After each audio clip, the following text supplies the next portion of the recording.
భక్తులారా, ఈ రోజుల్లో చాలా కుటుంబాలు బయటకు చూస్తే సంతోషంగా కనిపిస్తున్నాయి గాని ఆ ఇంటి తలుపులు మూసుకున్నాక మాత్రం చిన్న చిన్న మాటలతోనే అగ్నిలా మండిపోతున్న కోపాలు ఎన్నో బంధాలను నెమ్మదిగా కాల్చేస్తున్నాయి.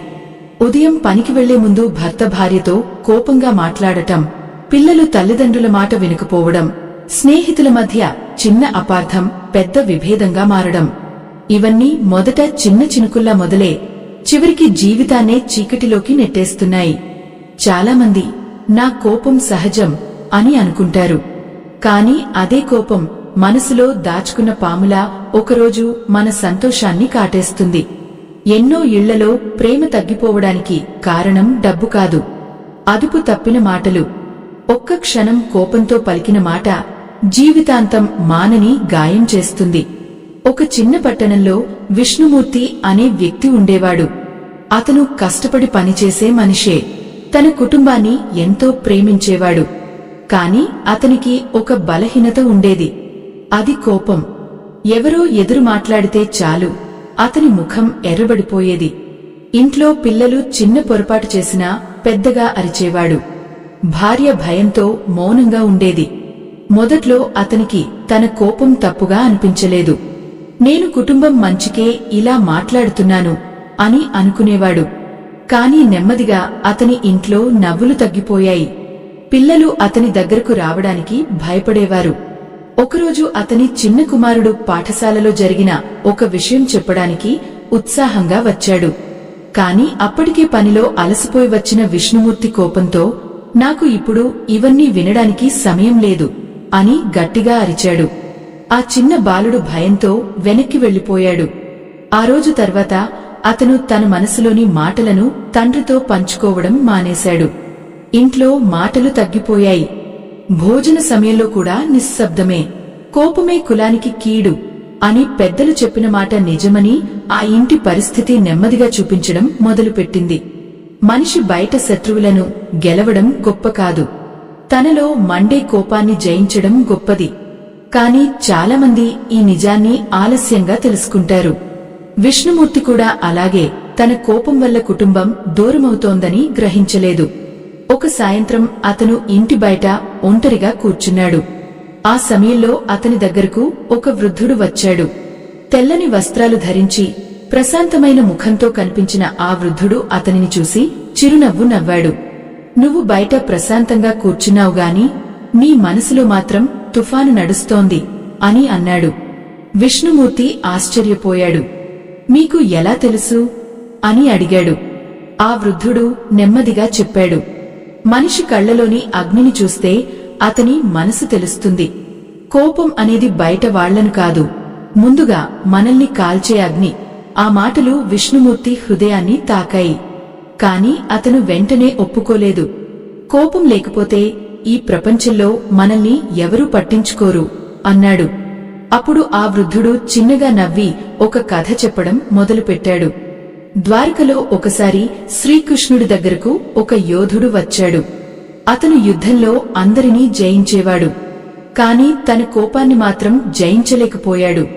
ఒకరోజు ఆ కోపమే అతని జీవితాన్ని చీకటిలోకి నెట్టింది అని చెప్పి ఆ వృద్ధుడు కాసేపు నిశ్శబ్దంగా ఆకాశం వైపు చూశాడు. విష్ణుమూర్తి ఆసక్తిగా అడిగాడు, ఆ తర్వాత ఏమైంది? ఆ వృద్ధుడు అతని కళ్లలోకి చూస్తూ ఒక గంభీరమైన మాట అన్నాడు.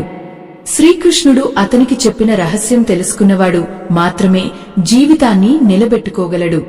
లేదంటే కోపం నెమ్మదిగా మనిషి అదృష్టాన్ని కూడా దూరం చేస్తుంది. ఆ మాటలు విన్న తర్వాత విష్ణుమూర్తి మనసులో ఒక తెలియని భయం మొదలైంది. అతను జీవితంలో మొదటిసారి తన కోపం గురించి ఆలోచించడం ప్రారంభించాడు. అదే సమయంలో ఆ వృద్ధుడు నెమ్మదిగా లేచి వెళ్లిపోతూ ఒక మాట చెప్పాడు. కోపం వచ్చినప్పుడు నువ్వు మాట్లాడే ప్రతి మాట నీ భవిష్యత్తుపై రాయబడే గీత. ఈ ఆధ్యాత్మిక రహస్యం మీకు పూర్తిగా అర్థం కావాలన్నా, దైవానుగ్రహం దక్కాలన్నా ఈ వీడియోను ఎక్కడా ఆపకుండా చివరి వరకు చూడండి. ఆ రాత్రి విష్ణుమూర్తికి నిద్ర పట్టలేదు. వృద్ధుడు చెప్పిన ప్రతి మాట అతని మనసులో మోగుతూనే ఉంది.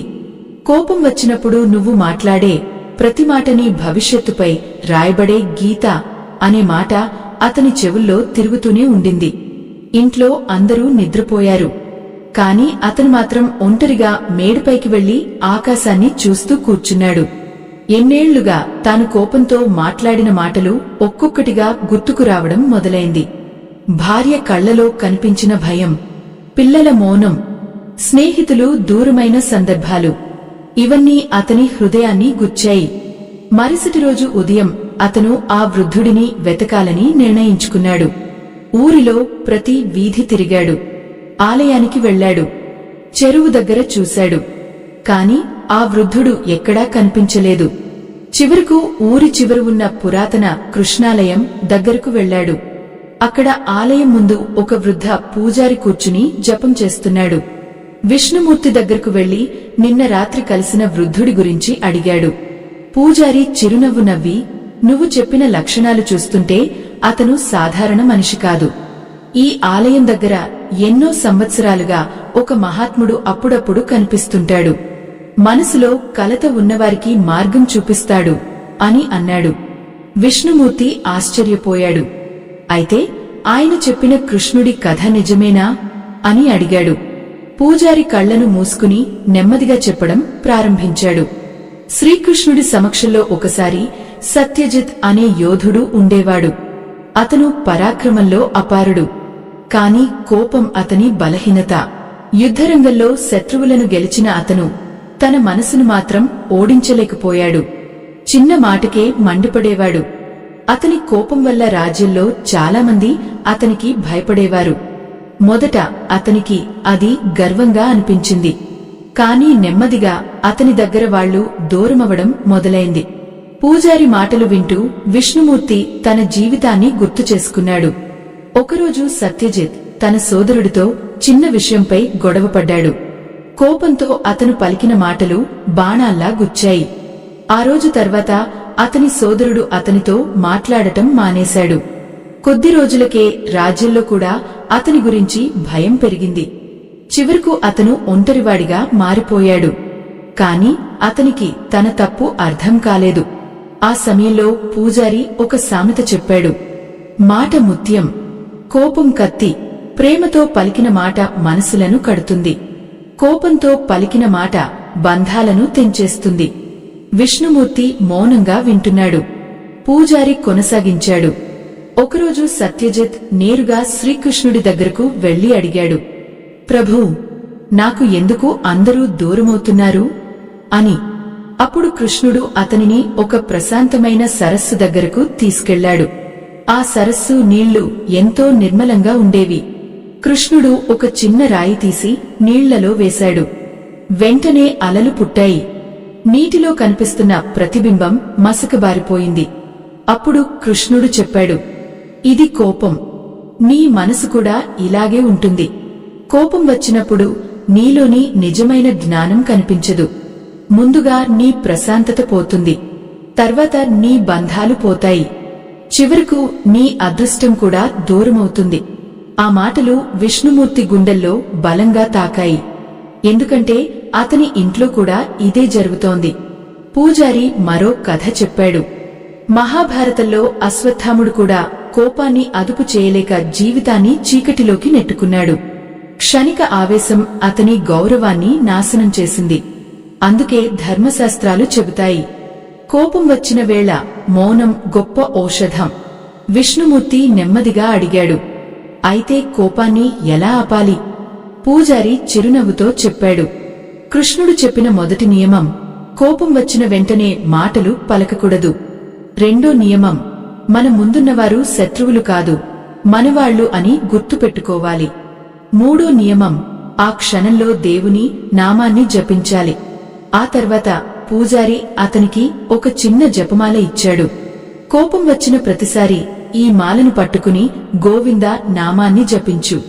మొదట కష్టం అనిపిస్తుంది, కాని నీలోని అగ్ని నెమ్మదిగా చల్లబడుతుంది. విష్ణుమూర్తి ఆ మాలను చేతిలో తీసుకున్నాడు. అతని కళ్లలో నీళ్లు తిరిగాయి. ఎన్నేళ్ల తర్వాత అతని హృదయంలో ఒక ప్రశాంతత మొదలైంది. కాని ఇంటికి తిరిగి వెళ్లిన తర్వాత అతని జీవితంలో మరింత పెద్ద పరీక్ష ఎదురుచూస్తోందని అతనికి ఇంకా తెలియదు. ఆ రోజు సాయంత్రం విష్ణుమూర్తి ఇంటికి తిరిగి వచ్చేటప్పుడు అతని మనసులో ఒక కొత్త నిశ్చయం పుట్టింది. ఇకనైనా నా కోపాన్ని జయించాలి అని తనలో తాను అనుకున్నాడు. చేతిలో ఉన్న జపమాలను గట్టిగా పట్టుకున్నాడు. ఇంటి తలుపు దగ్గరకు చేరుకున్నప్పుడు లోపల నుంచి పిల్లల నవ్వులు వినిపించాయి. చాలా రోజుల తర్వాత ఆ శబ్దం అతనికి హృదయాన్ని తాకిన సంగీతంలా అనిపించింది. అతను నెమ్మదిగా లోపలికి అడుగుపెట్టాడు. భార్య వంటింట్లో పనిలో ఉంది. కుమారుడు పుస్తకాలు చదువుతున్నాడు. చిన్న కుమార్తె చిత్రాలు వేస్తోంది. ఆ దృశ్యం చూస్తుంటే అతనికి తన కుటుంబం ఎంత అమూల్యమో అర్థమైంది. కాని విధి అతనికి వెంటనే ఒక పరీక్ష పెట్టింది. చిన్న కుమార్తె అనుకోకుండా నీళ్ల గిన్నెను కింద పడేసింది. ఒక్కసారిగా గిన్నె పగిలిన శబ్దం ఇంటంతా మార్మోగింది. ఇంతకు ముందు అయితే విష్ణుమూర్తి గట్టిగా అరిచేవాడు. ఏం చేస్తున్నావు అని కోపంతో మండిపడేవాడు. కాని ఆ క్షణంలో అతను పూజారి చెప్పిన మాట గుర్తు చేసుకున్నాడు. కోపం వచ్చిన వేళ మౌనం గొప్ప ఔషధం. అతని ముఖం క్షణం ఎర్రబడింది. హృదయంలో మళ్లీ పాత అగ్ని రగిలింది. కాని వెంటనే అతను జపమాలను పట్టుకున్నాడు. కళ్లను మూసుకుని నెమ్మదిగా గోవిందా గోవిందా అని జపించడం ప్రారంభించాడు. కొన్ని క్షణాల తర్వాత అతని శ్వాస సద్దుమణిగింది. ఆ చిన్నారి భయంతో వణుకుతూ నిలబడి ఉంది. కాని ఆశ్చర్యంగా విష్ణుమూర్తి నెమ్మదిగా ఆమె దగ్గరకు వెళ్లి, పర్లేదు అమ్మా, జాగ్రత్తగా ఉండు అని అన్నాడు. ఆ మాట విన్న వెంటనే ఆ చిన్నారి కళ్లలో ఆనందం మెరిసింది. భార్య కూడా ఆశ్చర్యంతో అతని వైపు చూసింది. ఎందుకంటే ఎన్నేళ్లలో ఇదే మొదటిసారి. ఆ రాత్రి భోజనం సమయంలో ఇంట్లో చిన్నగా నవ్వులు వినిపించాయి. విష్ణుమూర్తి హృదయంలో ఒక తెలియని ప్రశాంతత ప్రవహించింది. కాని మనిషి జీవితంలో మార్పు ఒక్కరోజులో రాదు. కోపం అనేది నెమ్మదిగా మనసులో పెరిగిన ముళ్ల చెట్టులాంటిది. దాన్ని పీకేయడానికి సహనం అవసరం. కొన్ని రోజుల తర్వాత విష్ణుమూర్తి పనిచేసే చోట ఒక పెద్ద సంఘటన జరిగింది. అతని సహచరుడు రామయ్య పొరపాటున ముఖ్యమైన లెక్కల్లో తప్పు చేశాడు. యజమాని అందరి ముందు విష్ణుమూర్తినే ప్రశ్నించాడు. అతని మనసులో మళ్లీ కోపం పెల్లుబికింది. నా తప్పు కాదు అని అరిచేయాలనిపించింది. చేతులు కంపించాయి. ఆ సమయంలో అతనికి పూజారి చెప్పిన మరో మాట గుర్తుకు వచ్చింది. కోపం వచ్చినప్పుడు మనిషి ముందుగా తన బుద్ధిని కోల్పోతాడు. వెంటనే అతను లోతుగా శ్వాస తీసుకున్నాడు. కొద్దిసేపు మౌనంగా నిలబడ్డాడు. తర్వాత ప్రశాంతంగా జరిగిన విషయం వివరించాడు. యజమాని కూడా చివరకు నిజం అర్థం చేసుకున్నాడు. ఆ రోజు రామయ్య అతని దగ్గరకు వచ్చి కళ్లలో నీళ్లతో అన్నాడు, అన్నా, నువ్వు పాత విష్ణుమూర్తి అయితే నన్ను అందరి ముందు అవమానించేవాడివి. కాని ఈరోజు నన్ను కాపాడావు. ఆ మాట విన్న విష్ణుమూర్తి మనసులో ఒక వెలుగు పుట్టింది. కోపం అదుపు చేయడం వల్ల ఇతరుల హృదయాల్లో ప్రేమ పెరుగుతుందని అతను మొదటిసారి అనుభవించాడు. శాంతమే శ్రేష్టమైన బలం అని పెద్దలు ఎందుకు చెప్పారో ఇప్పుడు అతనికి అర్థమవుతోంది. మనిషి గెలవాల్సింది ఎదుటివారిని కాదు, తనలోని ఆవేశాన్ని. ఆ రాత్రి అతను మళ్లీ కృష్ణాలయానికి వెళ్లాడు. పూజారిని చూసి నమస్కరించాడు.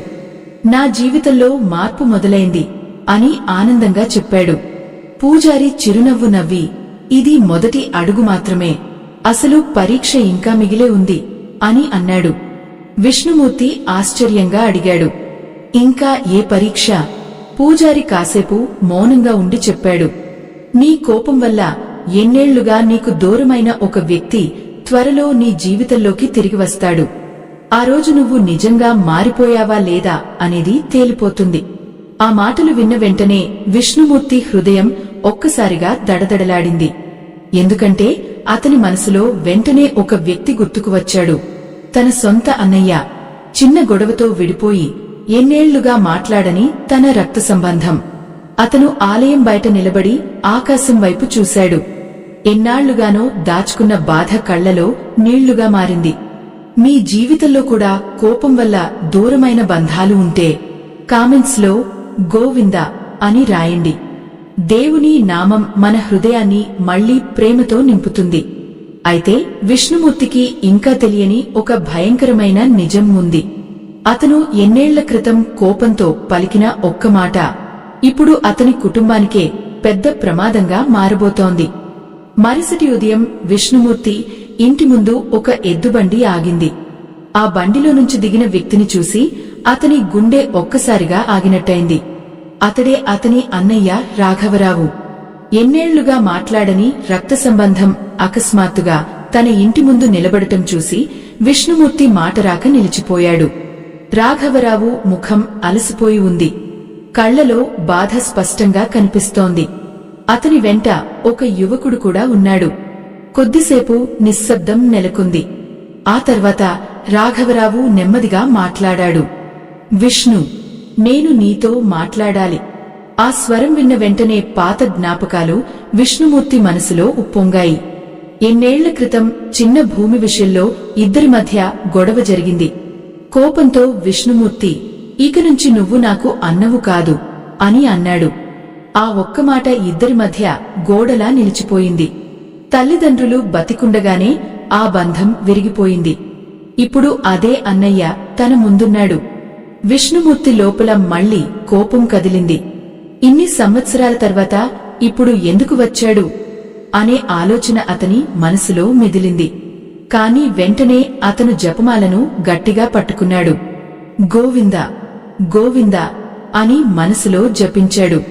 రాఘవరావు కళ్లలో నీళ్లు మెరిశాయి. నా కొడుకు తీవ్ర అనారోగ్యంతో ఉన్నాడు. వైద్యానికి చాలా డబ్బు కావాలి. నాకు సహాయం చేయగలవా అని అడిగాడు. ఆ మాట విన్న వెంటనే విష్ణుమూర్తి మనసులో పాత గాయాలు మళ్లీ తెరుచుకున్నాయి. అప్పుడు నన్ను అవమానించినప్పుడు గుర్తులేదా అని గట్టిగా చెప్పాలనిపించింది. కాని అతను మౌనంగా నిలబడ్డాడు. అతని భార్య మాత్రం ఆ యువకుడి వాడిపోయిన ముఖం చూసి కళ్లలో నీళ్లు తెచ్చుకుంది. ఆ సమయంలో విష్ణుమూర్తికి పూజారి చెప్పిన ఒక ధర్మవాక్యం గుర్తొచ్చింది. క్షమించే హృదయం ఉన్న చోటే శ్రీహరి నివసిస్తాడు. మనిషి కోపంతో ఉండగా తనకే న్యాయం కనిపిస్తుంది. కాని ప్రేమతో ఆలోచించినప్పుడు ఎదుటివారి బాధ కనిపిస్తుంది. విష్ణుమూర్తి హృదయంలో రెండు భావాలు యుద్ధం చేయడం మొదలయ్యాయి. ఒకవైపు పాత అవమానం, మరోవైపు రక్త సంబంధం. రాఘవరావు తలదించుకుని నిలబడ్డాడు. నువ్వు సహాయం చేయకపోయినా నేను నిన్ను తప్పుపట్టను. ఎందుకంటే నన్ను దూరం చేసింది కూడా నా కోపమే అని బాధగా అన్నాడు. ఆ మాట విష్ణుమూర్తి హృదయాన్ని బలంగా తాకింది. ఎందుకంటే అదే నిజం. ఇద్దరి మధ్య గోడ కట్టింది భూమి కాదు, కోపం. కోపానికి మొదలు అహంకారం, ముగింపు ఒంటరితనం అని పెద్దలు ఎందుకు చెప్పారో ఇప్పుడు అతనికి పూర్తిగా అర్థమవుతోంది. అతను నెమ్మదిగా తన అన్నయ్య దగ్గరకు వెళ్లాడు. కళ్లలో నీళ్లు మెరిశాయి. అన్నయ్య, మనిద్దరం చాలా సంవత్సరాలు వృధా చేసుకున్నాం అని అన్నాడు. ఆ మాట విన్న వెంటనే రాఘవరావు కళ్లలో దాచుకున్న బాధ ఒక్కసారిగా కన్నీళ్లుగా జారిపోయింది. ఇద్దరు సోదరులు ఎన్నేళ్ల తర్వాత ఒకరినొకరు కోగిలించుకున్నారు. ఆ దృశ్యం చూసి ఇంట్లో అందరి కళ్ళు తడిశాయి. విష్ణుమూర్తి వెంటనే తన దగ్గర ఉన్న పొదుపు మొత్తాన్ని తీసుకొచ్చాడు. ఇది తీసుకో అన్నయ్య, ముందుగా బిడ్డ ఆరోగ్యం ముఖ్యం అని అన్నాడు. ఆ క్షణంలో అతని మనసులో ఎన్నాళ్లుగానో మండుతున్న అగ్ని పూర్తిగా చల్లబడినట్టనిపించింది. కోపం వదిలేసిన చోట ప్రేమ మళ్లీ పుట్టింది. ఆ రాత్రి విష్ణుమూర్తి కృష్ణుడి ముందు దీపం వెలిగించాడు. ప్రభూ, కోపాన్ని జయించినవాడే నిజంగా గెలిచినవాడని ఇప్పుడు అర్థమైంది అని కళ్లు మూసుకుని ప్రార్థించాడు. అప్పుడే బయట గాలి బలంగా వీచింది. ఆలయ ఘంట స్వయంగా మోగినట్టుగా శబ్దం వినిపించింది.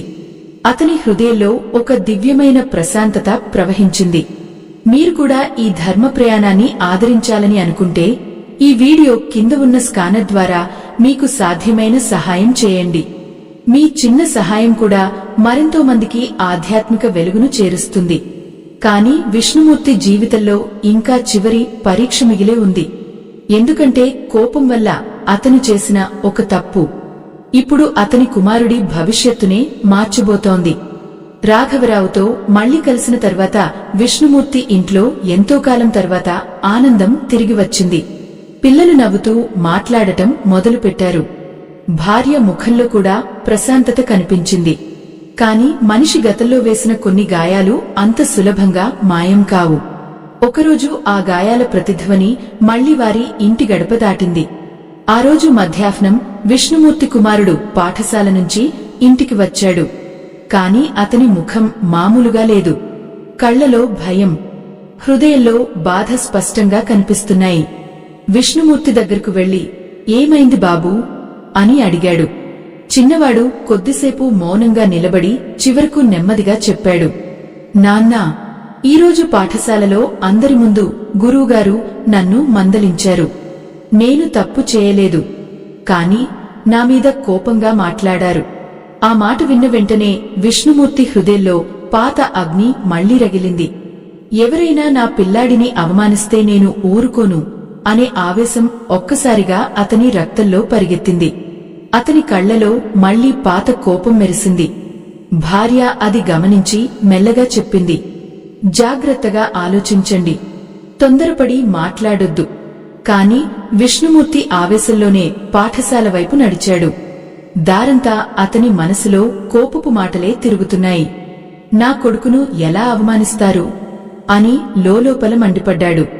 పాఠశాలకు చేరుకున్నాక గురువుగారి గదిలోకి వేగంగా అడుగుపెట్టాడు. అక్కడ గురువుగారు ప్రశాంతంగా పుస్తకాలు చూస్తున్నారు. విష్ణుమూర్తి గట్టిగా మాట్లాడబోయాడు. కాని అదే క్షణంలో గదిలో గోడపై వేలాడుతున్న శ్రీకృష్ణుడి చిత్రం అతని కళ్లకు కనిపించింది. ఆ చిత్రం చూసిన వెంటనే అతని మనసులో పూజారి మాటలు మోగాయి, "కోపం వచ్చినప్పుడు ముందుగా మౌనం అలవరచుకో." విష్ణుమూర్తి ఒక్కసారిగా ఆగిపోయాడు. లోతుగా శ్వాస తీసుకున్నాడు. చేతిలోని జపమాలను నెమ్మదిగా తాకాడు. "గోవిందా" అని మనసులో జపించాడు. ఆ తర్వాత ప్రశాంతంగా గురువుగారిని అడిగాడు, "ఏం జరిగింది చెప్పగలరా?" గురువుగారు ఆశ్చర్యంగా అతని వైపు చూశారు. ఎందుకంటే ఇంతకు ముందు విష్ణుమూర్తి పేరు విన్నవాళ్లు అతని కోపం గురించి చెప్పేవారు. కాని ఇప్పుడు అతని స్వరంలో శాంతి కనిపిస్తోంది. గురువుగారు నెమ్మదిగా వివరించారు, "మీ కుమారుడు తప్పు చేయలేదు. ఇంకొక విద్యార్థి చేసిన పని అతనిపై పడింది. తర్వాత నిజం తెలిసింది. నేను అతనికి క్షమాపణ కూడా చెప్పాను. కాని అతను బాధపడిపోయాడు." ఆ మాట విన్న వెంటనే విష్ణుమూర్తి హృదయం కదిలిపోయింది. ఎందుకంటే చిన్నప్పుడు తాను కూడా కోపంతో ఎన్నో మందిని వినకుండా తీర్పు చెప్పిన సందర్భాలు గుర్తుకు వచ్చాయి. అతను మౌనంగా కూర్చున్నాడు. కొద్దిసేపటి తర్వాత గురువుగారు ఒక గంభీరమైన మాట చెప్పారు, "మనిషి కోపంలో ఉన్నప్పుడు నిజం కనిపించదు. ప్రశాంతంగా ఉన్నప్పుడు మాత్రమే ధర్మం కనిపిస్తుంది." ఆ మాటలు విష్ణుమూర్తి జీవిత సత్యంలా అనిపించాయి. అతను ఇంటికి తిరిగి వచ్చి తన కుమారుడిని దగ్గరకు తీసుకున్నాడు. "బాబూ, జీవితంలో కొన్నిసార్లు మనల్ని అర్థం చేసుకొని వాళ్లు ఉంటారు. కాని మనం కోపంతో స్పందిస్తే సమస్య ఇంకా పెరుగుతుంది. శాంతిగా ఉండగలిగినవాడే నిజమైన బలవంతుడు" అని ప్రేమగా చెప్పాడు. ఆ చిన్నవాడు తన తండ్రిని ఆశ్చర్యంగా చూశాడు. ఎందుకంటే ఇంత ప్రేమగా మాట్లాడుతున్న తండ్రిని అతను చాలా అరుదుగా చూశాడు. ఆ రాత్రి విష్ణుమూర్తి మళ్లీ కృష్ణాలయానికి వెళ్లాడు. పూజారి చిరునవ్వుతో అడిగాడు, "ఈరోజు నీకు ఏం అర్థమైంది?" విష్ణుమూర్తి నమస్కరించి అన్నాడు, "ప్రభూ, కోపం అనేది బయట పరిస్థితుల వల్ల రాదు. అది మనలోని అహంకారం వల్ల వస్తుంది. దాన్ని జయించగలిగితే జీవితమే మారిపోతుంది." పూజారి ఆనందంగా తల ఊపాడు. "ఇప్పుడు నువ్వు కృష్ణుడు చెప్పిన మార్గంలో నడవడం ప్రారంభించావు. కాని చివరి సత్యం ఇంకా తెలుసుకోవాలి. కోపాన్ని పూర్తిగా జయించిన వాడికి దైవానుగ్రహం ఎలా లభిస్తుందో రేపు నీ జీవితంలోనే అనుభవిస్తావు." ఆ మాటలు విన్న విష్ణుమూర్తి మనసులో ఒక ప్రశాంతమైన ఆసక్తి మొదలైంది. అతనికి తెలియదు, మరుసటి ఉదయం అతని జీవితాన్ని శాశ్వతంగా మార్చే ఒక దివ్య సంఘటన జరగబోతోంది. మరుసటి రోజు బ్రహ్మముహూర్తంలోనే విష్ణుమూర్తికి మెలకువ వచ్చింది. బయట ఇంకా వెలుతురు పూర్తిగా రాలేదు. కాని అతని మనసులో మాత్రం ఒక విచిత్రమైన ప్రశాంతత ఉంది. ఎన్నేళ్లుగా కోపంతో నిండిపోయిన హృదయం ఇప్పుడు నెమ్మదిగా వెలుగుతో నిండుతున్నట్టుగా అనిపించింది. అతను స్నానం చేసి కృష్ణాలయానికి బయలుదేరాడు. ఆలయం దగ్గరకు చేరుకునేసరికి మృదువైన గంటల శబ్దం వినిపించింది. ఉదయసూర్యుడి కిరణాలు ఆలయ గోపురంపై పడుతూ బంగారు వెలుగులా మెరిశాయి. విష్ణుమూర్తి లోపలికి వెళ్లి కృష్ణుడి విగ్రహం ముందు మౌనంగా కూర్చున్నాడు. చేతిలో జపమాల, పెదవులపై గోవింద నామస్మరణ. కొద్దిసేపటి తర్వాత పూజారి అతని దగ్గరకు వచ్చాడు. విష్ణుమూర్తి, ఇప్పుడు నీ ముఖంలో శాంతి కనిపిస్తోంది. ముందు నీ కళ్లలో అగ్ని ఉండేది, ఇప్పుడు కరుణ కనిపిస్తోంది అని అన్నాడు.